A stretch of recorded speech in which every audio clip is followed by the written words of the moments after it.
Hello বন্ধুরা, চলে এসেছি একটা নতুন ভিডিও নিয়ে।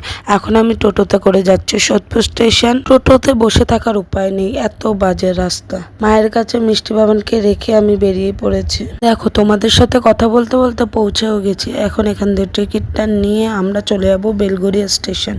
দেখো কত ভিড় এখানে, ট্রেনটা সদ্য দাঁড়ালো আর ভিড়ে ভিড় এখানটা। এত ভিড় অতিক্রম করে আমি চলে যাবো 2 নম্বরে, ওখান থেকে ট্রেনটা ধরবো। ট্রেনে উঠে গেছি, চলো এবার শেয়ার করি কি করতে যাচ্ছি। আসলে বরের বার্থডে তো চলেই এলো, ওর জন্য তো গিফট কিনতে হবে, তাই চলে যাচ্ছিলাম বেলঘরিয়াতে। আমি চলে এসেছি সুবীর মোবাইল সেন্টারে। এখানে অনেক ব্লগাররা আসে, ব্লগ করে। তবে আমি কিন্তু এখানে কারোর ভিডিও দেখে আসিনি। আমার দাদা এখানে কাজ করে, আমার যখনই যেটা প্রয়োজন হয় আমি এখানেই আসি। আর দেখো আমার জিনিসটা নেওয়া হয়ে গেছে। কি নিলাম সেটা এখন দেখানো যাবে না, কিছু সারপ্রাইজে থাক। চলো তোমরা গেস করতে থাকো আমি কি নিয়েছি, বা তোমরা জানতেই পেরে যাবে আমি কি নিলাম। এরপর আবারও ট্রেনের হাওয়া খেতে খেতে আমি পৌঁছে গেছি সোদপুর স্টেশন। এখান থেকে বাবান মিষ্টির জন্য পেস্ট্রি কিনে আমি বাড়ি চলে গেলাম।